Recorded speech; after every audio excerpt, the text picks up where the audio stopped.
नमस्कार दोस्तों, एक पीएम मीडिया में आपका स्वागत है। पूरे हरियाणा की तरह अहिरवाल में भी चुनाव प्रचार पीक पर है। अहिरवाटी के गढ़, रेवाड़ी और महेंद्रगढ़ जिलों में इस बार चुनावी फिजा कुछ बदली हुई नजर आ रही है। क्षेत्र में भाजपा और केंद्रीय मंत्री राव इंद्रजीत सिंह के खिलाफ बगावत के सवार तेज हो रहे हैं। केंद्रीय मंत्री अमित शाह की जनसभा में भी बागियों को लेकर चिंता जाहिर की गई। बताया जा रहा है कि पूर्व मुख्यमंत्री और वर्तमान केंद्रीय मंत्री मनोहर लाल खट्टर ने अहिरवाल में राव इंद्रजीत सिंह के कद को छोटा करने के लिए जो छत्रप खड़े किए थे, वो अब बगावत पर उतारू हैं। विधानसभा चुनाव में पल पल बदल रहे चुनावी समीकरणों को लेकर आज हम रेवाड़ी जिले की 3 और महेंद्रगढ़ जिले की 4 विधानसभा सीटों को लेकर चर्चा करेंगे। इस चर्चा में हमारे साथ मौजूद हैं युवा पत्रकार आलोक महेंद्रगढ़ से, प्रदीप बालोदिया, और उनके साथ आने वाले हैं जो अभी एक साथ सदन नहीं आए हैं, वो भी जुड़ जाएंगे। वो हैं आलोक भांडोरिया रेवाड़ी से, जो अभी नहीं जुड़े हैं किसी कारण से, बीच में आते हैं तो जोड़ देंगे। प्रदीप, आपका बहुत बहुत स्वागत है 8 PM के मंच पर। सबसे पहले बात करेंगे अहिरवाल की राजधानी कहे जाने वाली रेवाड़ी विधानसभा सीट।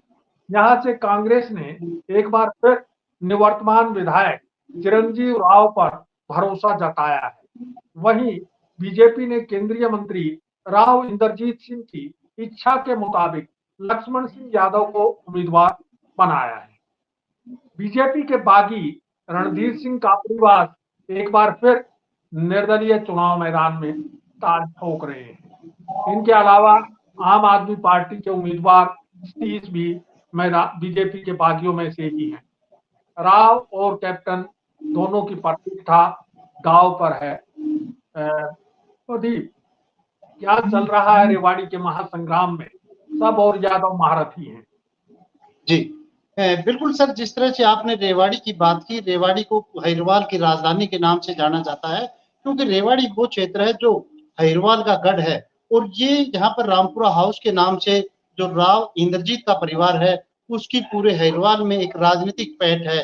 रामपुरा हाउस का जो राजनीतिक वजूद है, 1857 की क्रांति की बात करें, राव तुलाराम के जो वंशज हैं, राव वीरेंद्र सिंह प्रदेश के मुख्यमंत्री रहे और उनके बेटे राव इंद्रजीत भी अहिरवाल के कद्दावर नेता हैं। और लगातार वो कांग्रेस पार्टी में थे और उसके बाद में भारतीय जनता पार्टी में, तो लगातार वो सांसद बनते रहे, विधायक बनते रहे।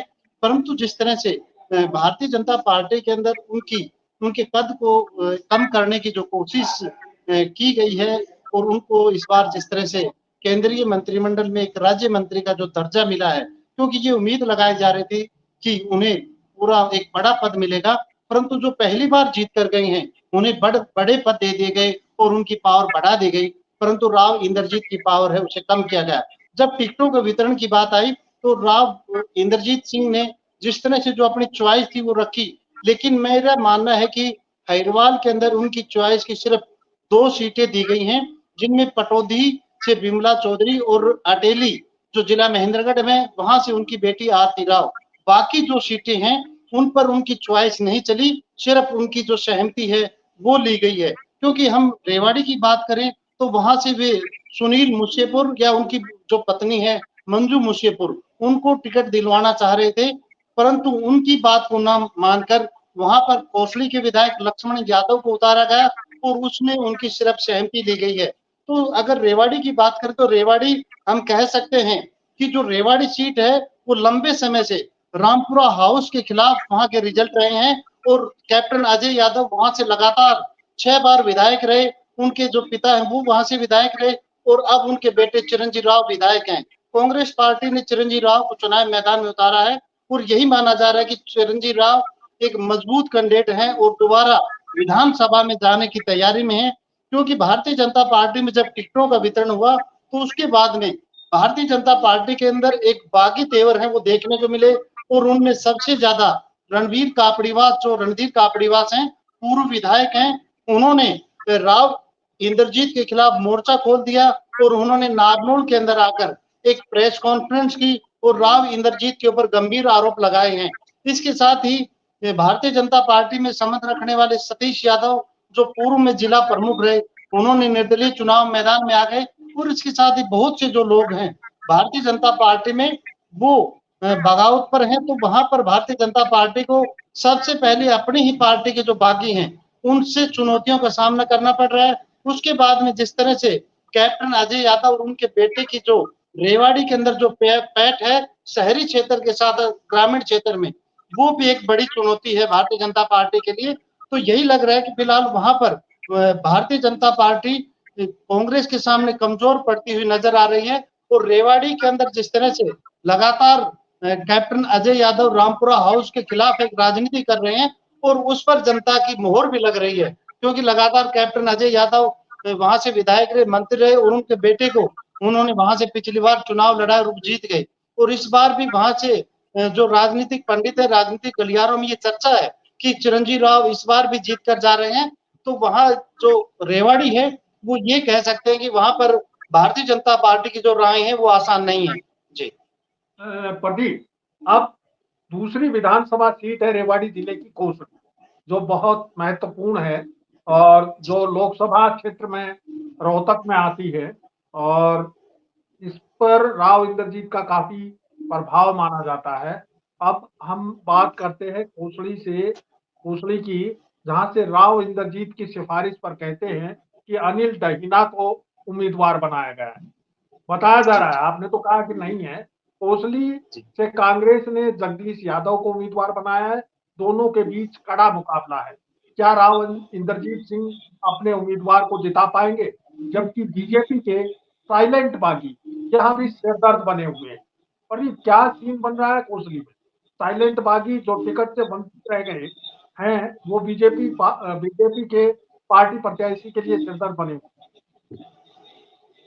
जी जिस तरह से आपने कोसली का जिक्र किया, कोसली रेवाड़ी डिस्ट्रिक्ट एक महत्वपूर्ण सीट है, क्योंकि यहाँ पर भी रामपुरा हाउस का दबदबा है और यहाँ से राव इंद्रजीत के छोटे भाई यादवेंद्र सिंह विधायक रह चुके हैं। और पहले ये चर्चा थी कि यहाँ से शायद आरती राव चुनाव मैदान में आए, परंतु वहां जी के माहौल को देखकर राव इंद्रजीत ने वहां से चुनाव लड़वाने की बजाय अटेली से अपनी बेटी को चुनाव मैदान में उतारा है। और कोसली से जिस तरह से भारतीय जनता पार्टी की तरफ से अनिल दहना, जो पूर्व में पार्षद रहे, वो चुनाव मैदान में है, उन्हें राव इंद्रजीत का नजदीकी माना जाता है और उनके नजदीकी हैं। परंतु वहां पर राव इंद्रजीत अनिल दहना की बजाय उनके अपने पीए रवि बाबूजी को टिकट दिलाना चाह रहे थे, उनकी पैरवी भी कर रहे थे। परंतु जी जिस तरह से मैंने कहा कि राव इंद्रजीत की चॉइस नहीं चली, उनकी सहमति चली है, तो रवि बाबूजी को टिकट देने की बजाय अनिल दहना को पार्टी की तरफ से टिकट मिला है। और वहां पर कांग्रेस पार्टी की तरफ से पूर्व मंत्री जगदीश यादव को चुनाव मैदान में उतारा है। और जगदीश यादव कुछ समय पहले, हम कह सकते हैं कि लगभग 1-2 साल पहले कांग्रेस पार्टी में शामिल हुए हैं और वो भूपेंद्र सिंह हुड्डा के काफी नजदीक हैं। उन्हें चुनाव मैदान में उतारा गया है, वे काफी मजबूत हैं। वहां पर भी काफी कांटे की टक्कर मानी जा रही है। और यही कहा जा रहा है कि इस तरह से लोकसभा चुनाव में भी कांग्रेस पार्टी ने वहां पर बढ़त ली है। और पिछली बार जिस तरह से दीपेंद्र हुड्डा की जो हार हुई थी, वो सबसे ज्यादा कोसली जो विधानसभा है वहां से हुई थी, लेकिन इस बार कोसली विधानसभा से दीपेंद्र हुड्डा जीत कर निकले हैं। तो यही माना जा रहा है कि जिस तरह से राव इंद्रजीत का उस क्षेत्र में दबदबा है, इसके साथ ही दीपेंद्र हुड्डा की भी वो लोकसभा सीट का एक हिस्सा है और वहां पर दीपेंद्र हुड्डा का काफी लोगों के ऊपर पकड़ है। और यही माना जा रहा है कि कोसली भी इस बार भारतीय जनता पार्टी के हाथ से निकलती हुई दिखाई दे रही है। प्रदीप, बावड़ सुरक्षित विधानसभा क्षेत्र है और राव इंद्रजीत सिंह कह चुके हैं कि काफी समय से जो है वो बावड़ और पटौती जो है वो सुरक्षित क्षेत्र घोषित किए रखते हैं। क्यों नहीं इनको बदला जाना चाहिए, उन्होंने इस पर ऐतराज भी जताया है। अब बावल सुरक्षित विधानसभा क्षेत्र के 2 बार विधायक और मंत्री रहे डॉक्टर बनवारी लाल का टिकट काटकर इस बार डॉक्टर कृष्ण कुमार को चुनाव मैदान में उतारा है बीजेपी। इन्हें राव इंद्रजीत के कहने पर टिकट दिया गया बताते हैं। इनके मुकाबले कांग्रेस ने दूसरी बार एमएल रंगा को प्रत्याशी बनाया है। आलोक प्रदीप, सुनने में आ रहा है कि पूर्व मंत्री डॉक्टर बनवारी लाल की चुप्पी और चुनाव से दूरी बीजेपी उम्मीदवार पर भारी पड़ती है। क्या लगता है आपको? बिल्कुल, जिस तरह से आपने बावड़ का जिक्र किया, बावड़ एक जिस तरह से कह सकते हैं कि सुरक्षित सीट है और यहाँ पर डॉक्टर बनवारी लाल लगातार चुनाव लड़ते रहे और उन्हें राव इंद्रजीत का नजदीकी माना जाता है। लेकिन पिछले जिस तरह से जो ट्रम्प था, जो 5 साल की योजना थी, उसमें एक तरह की ये चर्चाएं थी कि राजनीतिक गलियारों में कि राव इंद्रजीत और बनवारी लाल के बीच में दूरियां बढ़ती जा रही हैं और बनवारी लाल राव इंद्रजीत के जो समर्थक हैं उनको तवज्जो नहीं दे रहे और वो मनोहर लाल खट्टर के नजदीक हैं। तो इसी का बात को ध्यान में रखते हुए यही कहा जा रहा है कि राव इंद्रजीत ने इस बार बनवारी लाल की टिकट का विरोध किया और उन्होंने यहाँ से डॉक्टर संजय मेहरा की टिकट की सिफारिश की थी, परंतु पार्टी की तरफ से डॉक्टर संजय मेहरा की बजाय डॉक्टर कृष्ण कुमार को टिकट दिया गया है और जिन्हें कुछ समय पहले, कुछ घंटे कह सकते हैं कि उनका जो जिस पद पर थे वहां से उनका इस्तीफा दिलाया गया और उसके बाद में उन्हें उम्मीदवार घोषित किया गया। तो वहां पर जिस तरह से बनवारी लाल का भी एक अपना प्रभाव है, परंतु वो एक दो कार्यक्रम में नजर भी आए, परंतु यही माना जा रहा है कि बनवारी लाल इस पार्टी के जो फैसला है टिकट नहीं मिलने से उससे खुश नहीं है और पार्टी के अंदर यहाँ पर भीतरघात का जो खतरा है वो बना हुआ है। और जिस तरह से कांग्रेस पार्टी ने यहाँ पर ML रंगा जो पूर्व में मंत्री रहे उन्हें चुनाव मैदान में उतारा है, तो उनका पहले भी इस क्षेत्र में काफी पकड़ है, यहाँ से प्रतिनिधित्व करते रहे हैं और यही माना जा रहा है कि ML रंगा डॉक्टर कृष्ण कुमार के ऊपर काफी भारी नजर आ रहे हैं और ये सीट भी भारतीय जनता पार्टी के लिए जीतना एक बड़ी चुनौती बना हुआ है। जी, प्रदीप, अब बात करेंगे महेंद्रगढ़ जिले की सबसे हॉट सीट मानी जाने वाली अटेली। यहाँ से बीजेपी ने राव इंद्रजीत सिंह की बेटी आरती राव को चुनाव मैदान में उतारा है, तो कांग्रेस ने पूर्व विधायक अनिता यादव पर दाव किया।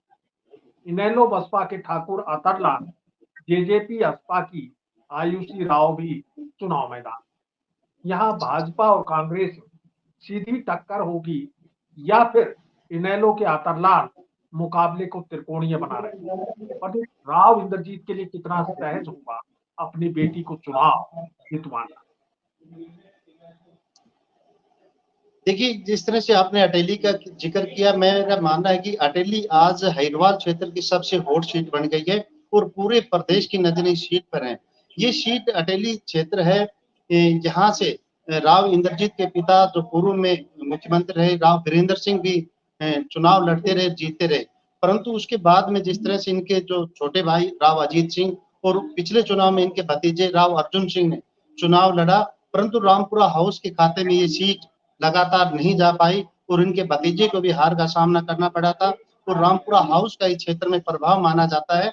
और लोकसभा चुनाव में भी राव इंद्रजीत ने जिस तरह से जब दौरे किए थे चौधरी धर्मवीर के लिए, तो उनका प्रभाव, उनका सबसे ज्यादा दौरे अटेली क्षेत्र में किए गए और जब धन्यवादी दौरे किए तो भी क्षेत्र में किए गए। उसी समय से अंदाजा लगाया जा रहा था कि शायद आरती राव को यहीं से चुनाव मैदान में उतारा जाएगा और आरती राव ने भी इशारों इशारों में कहा था कि अटेली से चुनाव लड़ना उनकी प्राथमिकता रहेगी। राव इंद्रजीत ने अपने समर्थकों से भी इस बारे में चर्चा की।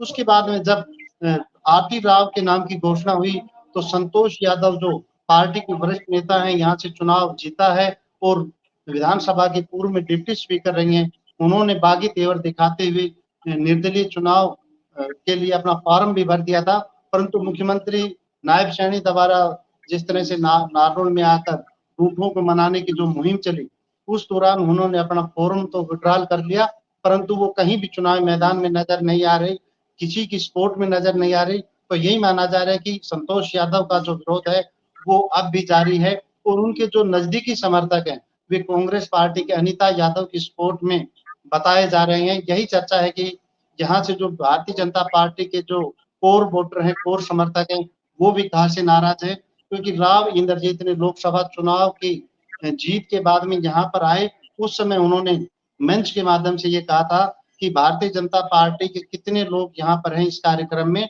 उनकी जीत के अंदर भी भारतीय जनता पार्टी का कोई रोल नहीं है, वो अपने दम पर, अपने समर्थकों के दम पर चुनाव जीत कर आए हैं। और महेंद्रगढ़ में भी उन्होंने इस तरह की बात कही थी। तो भारतीय जनता पार्टी का एक वर्ग है जिसके अंदर इस बात को लेकर नाराजगी है कि राव इंद्रजीत सिंह उन्हें तवज्जो नहीं दे रहे और उनका सम्मान नहीं कर रहे। तो वहाँ जो अटेली सीट है यहाँ पर जो मुकाबला है त्रिकोणीय मुकाबला फिलहाल नजर आ रहा है।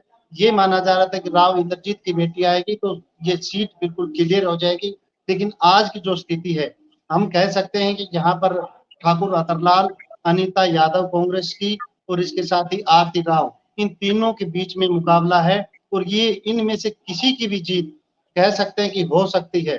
यहाँ पर सबसे पहली बार राव इंद्रजीत को इस चुनाव में ये कहा जा रहा है कि गांव-गांव, घर-घर जाना पड़ रहा है, क्योंकि उनको रास्ते बिल्कुल आसान नजर नहीं आ रहे और जो ये क्षेत्र है अहिरवाल, यहाँ पर 2014 और 19 में जिस तरह से लोगों ने जो प्यार दिया था, वो 10 साल जिस तरह से भारतीय जनता पार्टी का राज रहा, उसमें दक्षिणी हरियाणा में इतने विकास कार्य नहीं हो पाए। पहले ये कहा गया कि मुख्यमंत्री के दावेदार राव इंद्रजीत हो सकते हैं, रामविलास शर्मा जी का भी नाम लिया गया, परंतु इस विधानसभा चुनाव से पहले अमित शाह द्वारा जिस तरह से नायब सैनी के नाम को लेकर घोषणा कर दी गई, उसके बाद में भी जो वोटर हैं उनके मन में एक शंका पैदा हो गई है कि जिस तरह से अहिरवाल की चौधर की बात की जाती है, अगर हम यहाँ से राव इंद्रजीत के कहने से कैंडिडेट को जिताकर भेज भी देंगे, तो मुख्यमंत्री की कुर्सी या चौधर यहाँ पर नहीं आ रही। तो ये भी एक बड़ा नुकसान मेरी नज़र में है कि इससे भी वोटर इतने ज़्यादा जुड़ाव नहीं कर पा रहे और जिस तरह से जो ये पूरा क्षेत्र अहिरवाल का क्षेत्र, यहाँ पर अग्निवीर जैसी योजनाओं का भी विरोध है और उसके साथ ही अनेक जो समस्याएं हैं, उसको लेकर भी यही है कि लगातार भारतीय जनता पार्टी को जिताते रहे। रामपुरा हाउस के प्रति भी कुछ एक जो लोग हैं, उनका यही कहना है कि दशकों से उनकी कई पीढ़ियां इस परिवार के साथ जुड़ी रही, पूरा इलाका जुड़ा रहा, परंतु इस परिवार ने इस क्षेत्र में इतना बड़ा कोई काम नहीं किया कि क्षेत्र के अंदर विकास की जो रफ्तार वो बढ़ सके। ये भी कुछ एक चीजें हैं जो लोग बार-बार उठा रहे हैं। अहीर रेजिमेंट की मांग को लेकर के भी लगता है कि जी, लोगों में रोष है इस बात को लेकर के सरकार के प्रति, खास तौर पे केंद्र सरकार के प्रति और राव इंद्रजीत के प्रति भी कि वो भी अहीर रेजिमेंट का गठन करवाने के लिए कोई प्रयास नहीं कर रहे। दूसरी जी, बात प्रदीप एक और बात आई कि भाई राव इंद्रजीत क्षेत्र के एक छत्र नेता रहे हैं और आज भी उनको क्षेत्र का सबसे बड़ा नेता माना जाता है। उनका प्रभाव भी है। बेशक मनोहर लाल खट्टर ने बहुत सारे खड्डे खोदे हैं उनके रास्ते में, लेकिन आज भी वो एक बड़े नेता के रूप में पहचान रखते हैं। अब सवाल ये उठता है कि क्या इतने बड़े नेता को अपनी बेटी को चुनाव जितवाने एक राजपूत मुख्यमंत्री को यूपी से बुलाना पड़ता है? क्या ठाकुर अतरलाल इतने प्रभावी हो गए? जी, बिल्कुल जिस तरह से आपने जो बात कही इसको लेकर भी जो राजनीतिक गलियारे उनमें काफ़ी चर्चा है कि राव इंद्रजीत ये अपने आप में एक ब्रांड हैं इस इलाके के और उन्हें जब दूसरे लोगों को बुलाने की ज़रूरत पड़ रही है, तो कहीं न कहीं उनके रास्ते हैं, वो उन्हें आसान नज़र नहीं आ रहे और जो यादव वोट हैं वो उसमें जो बँटवारा हो रहा है कि अनीता यादव चुनाव मैदान में, इसके साथ ही आयुषी राव जो कैप्टन अजय यादव के भतीजे की पत्नी वो भी चुनाव मैदान में है। तो यादव जी, जो वोट है वो बढ़ रहे हैं और जो राजपूत वोट है वो ठाकुर अतरलाल की तरफ उनका झुकाव ज़्यादा है। तो इसी बात को ध्यान में रखकर जिस तरह से सीएम आदित्य योगी को यहाँ पर बुलाया गया, परंतु यही माना जा रहा है कि जो ठाकुर अतरलाल है उनका काफ़ी प्रभाव है क्योंकि लगातार 10 साल से वो जनता के बीच में है और पिछली बार भी वे अच्छे वोट लेकर गए थे और लोगों की यही उम्मीद है कि ठाकुर अतरलाल जीत सकते हैं। एक सबसे बड़ी बात जो विपक्षी या विरोधियों की तरफ से ये भी कही जा रही है कि अगर आरती राव जीत गई तो उससे मिलने के लिए दिल्ली जाना पड़ेगा और रामपुरा हाउस में उनसे कैसे मुलाकात करोगे क्योंकि वो राजाशाही परिवार संबंध रखती है और एक कार्यकर्ता और वोटर के बीच में एक दूरी जो इनको लेकर भी एक चर्चा का विषय बना हुआ है। लोग इस बात को लेकर भी कह रहे हैं कि अगर किसी तरह से आरती राव जीत भी गई तो ये कार्यकर्ताओं के लिए या लोगों के लिए एक बड़ी समस्या रहेगी कि उनसे संपर्क करने में दिक्कत आएगी, उनके लिए दिल्ली जाना पड़ेगा और इसी को लेकर आरती राव द्वारा बार-बार मंच के माध्यम से कहा जाता है कि वे जनता के बीच में रहेंगी, यहीं पर कोठी ले ली है और वो कहीं नहीं जाएँगी।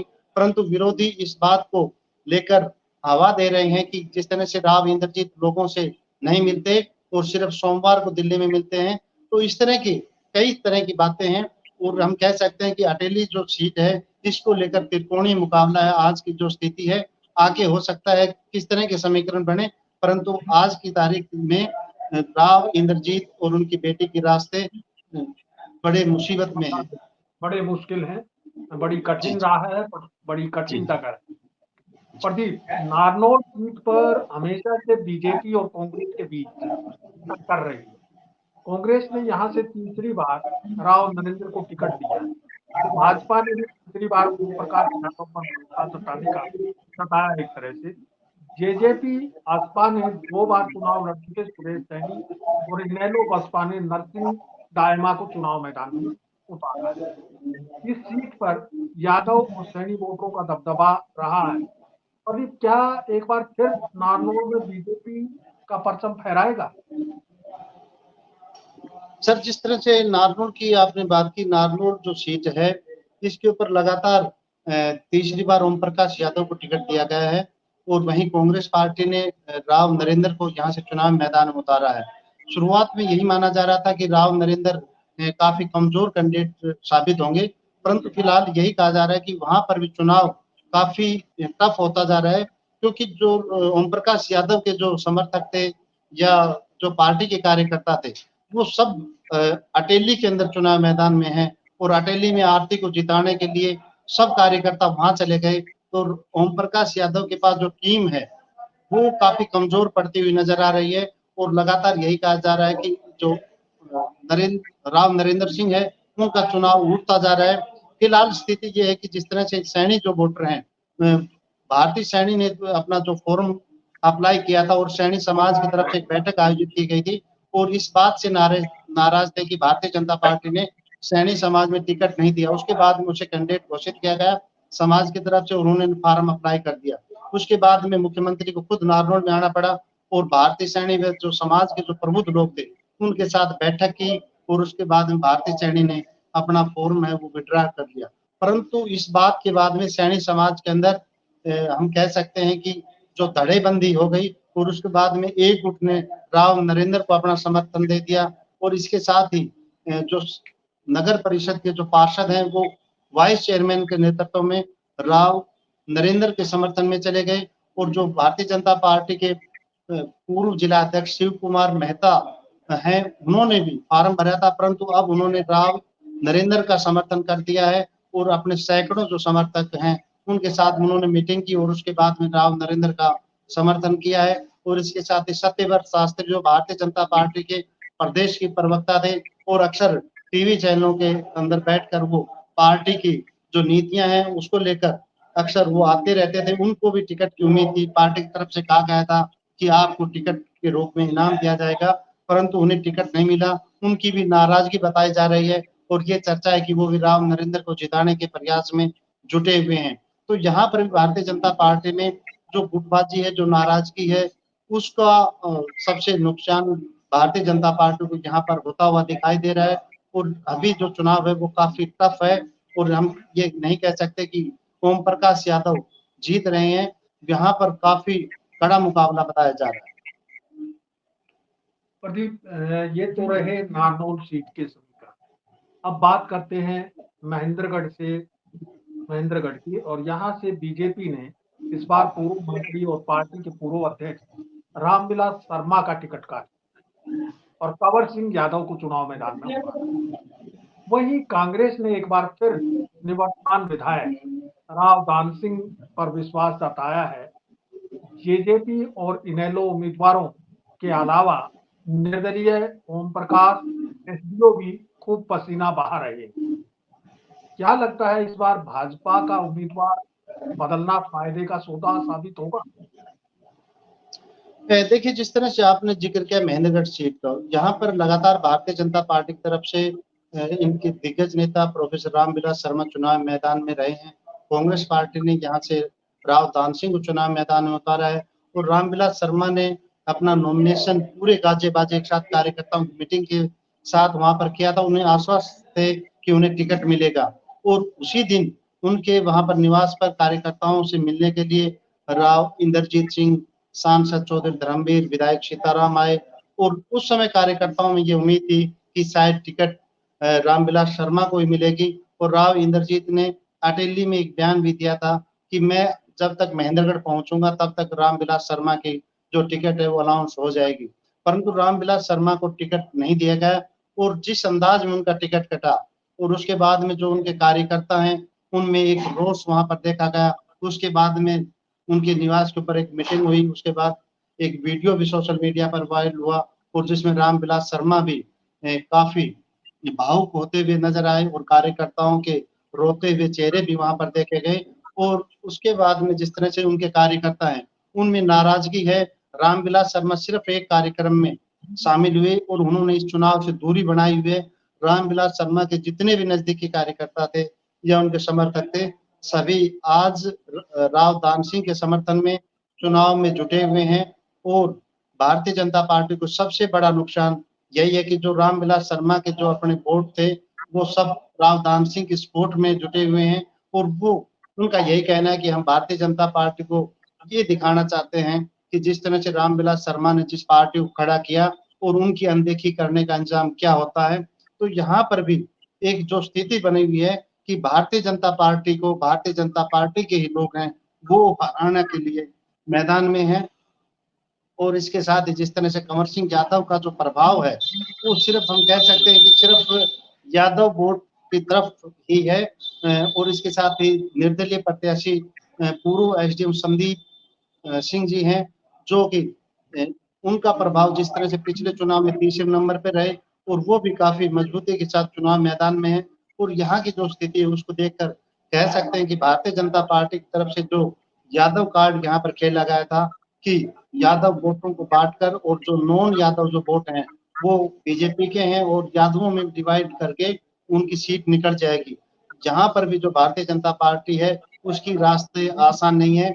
आज भी यहाँ पर यही चर्चा है कि राव दान सिंह यहाँ से बाजी मारने जा रहे हैं।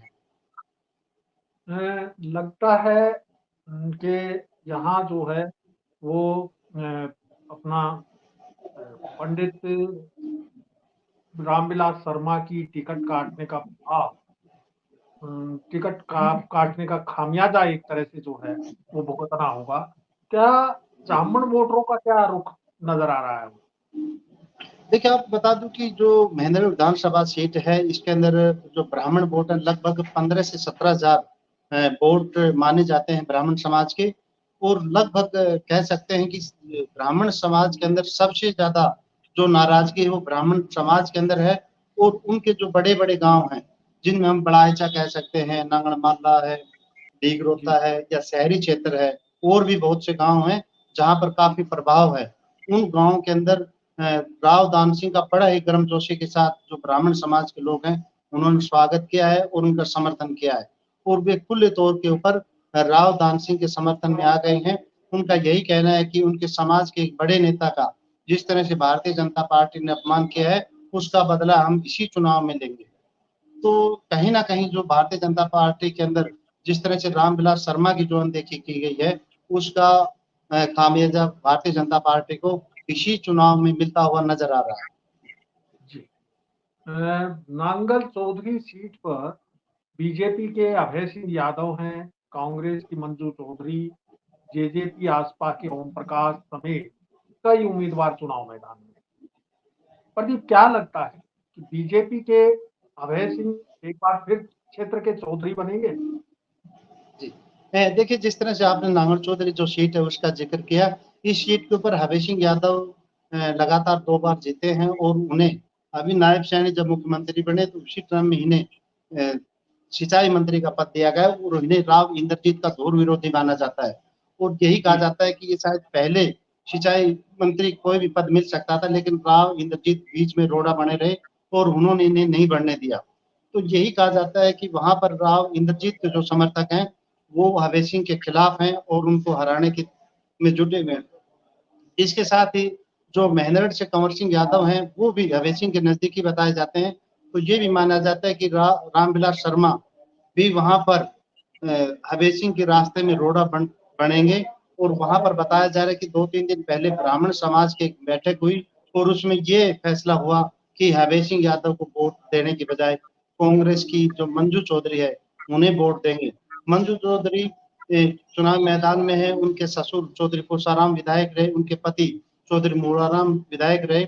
और जो गुर्जर समुदाय है वहां पर समाज एक बड़ा वहां पर वोट बैंक है, उनका उस परिवार का बड़ा वहाँ पर प्रभाव माना जाता है और इसके साथ ही जो जाट बिरादरी और एससी समाज के जो लोग हैं, वो भी कांग्रेस के साथ जुड़े हुए हैं। एक कॉम्बिनेशन वहाँ पर बना है और उसके साथ ही जो राव इंद्रजीत के जो समर्थक हैं, वो भी मंजू चौधरी को जिताने की मुहिम में जुटे हुए हैं।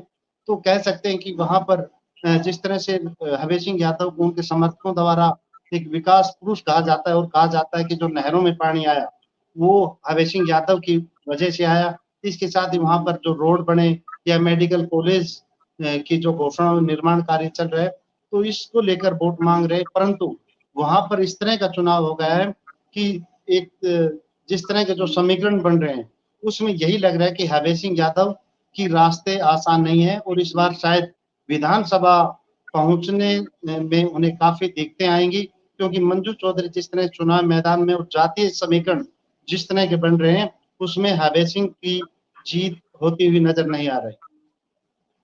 तो कुल मिलाकर के प्रदीप, ये कहा जा सकता है कि पूरे रेवाड़ी और महेंद्रगढ़ जिलों में जो अहिरवाल का गढ़ है, वहां पर आपसी जो बीजेपी के आपसी नेताओं की आपसी फूट है, उसका खामियाजा उनको उठाना पड़ेगा। और दूसरा जो है, वो क्या आपको लगता है कि जैसे पूरे प्रदेश में एक बदलाव की हवा चल रही है, क्या अहिरवाल में भी उस तरह की कोई हवा चल रही है? कुछ दिखाई दे रहा है? बिल्कुल जिस तरह कह सकते हैं, जिस तरह 2014 और 2019 में इस पूरे अहिरवाल क्षेत्र में जिस तरह से भारतीय जनता पार्टी को समर्थन मिला था और यही लोगों को उम्मीद थी कि इस क्षेत्र में विकास होगा। 2014 में ये उम्मीद थी कि रामविलास शर्मा को सीएम बनाएँगे और ये भी उम्मीद थी कि शायद राव इंद्रजीत को सीएम बना दें। लेकिन जो सीएम का जो सपना था, वो चकनाचूर इस इलाके का हो चुका। विकास के लिए इन लोगों ने 10 योजना तक भारतीय जनता पार्टी को देखा है। भारतीय जनता पार्टी की जो नीतियाँ हैं, उससे यहाँ के लोगों में काफ़ी नाराज़गी है। जिस तरह से अग्निवीर की जो योजना है, ये दोनों ज़िले हैं, यहाँ से के युवा सबसे ज़्यादा सेना में जाते हैं और जो खेलों के ग्राउंड होते हैं या गाँव या शहर की जो सड़क है, रास्ते हैं, वहाँ पर अक्सर सुबह और शाम सैकड़ों की संख्या में युवा दौड़ लगाते या एक्सरसाइज़ करते हुए नज़र आते थे। परंतु जब ये अग्निवीर जो योजना आई है, उसके बाद में यहाँ के युवाओं के अंदर एक रोष है। इसके साथ ही जिस तरह सीएटी का जो एग्ज़ाम था और भी जिस तरह के जो पेपर लीक है या रिज़ल्ट आउट नहीं कर पाए, इसको लेकर भी यहाँ पर नाराज़गी है, क्योंकि इस क्षेत्र के जो युवा हैं, उनका मुख्य रोज़गार ही है। कृषि यहाँ पर इतने ज़्यादा नहीं, उद्योग धंधे इतने ज़्यादा नहीं, तो रोज़गार की तरफ यहाँ के युवाओं का रुझान रहता है। परंतु ये सरकार जिस तरह से जो रोज़गार नहीं दे पाई इतना, उसकी भी यहाँ पर नाराज़गी है और भी बहुत सी जो चीज़ें राव इंद्रजीत का जो कद है, वो छोटा करने की जो कोशिश की गई, उन्हें केंद्रीय मंत्रिमंडल में कैबिनेट मंत्री नहीं बनाया गया, इसकी भी नाराज़गी है। और जिस तरह से रामविलास शर्मा को जिस तरह से पार्टी में एक तरह से कह सकते हैं कि अपमानित किया गया है, उसको भी लेकर चाहे वो आदमी किसी भी पार्टी से संबंध रखता हो, उनके अंदर इस बात को लेकर नाराज़गी है। प्रदीप, आपने बड़ी खूबसूरती के साथ दोनों जिलों की विधानसभा सीटों के का जो चुनावी समीकरणों की समीक्षा की है, इसके लिए आपका बहुत बहुत धन्यवाद।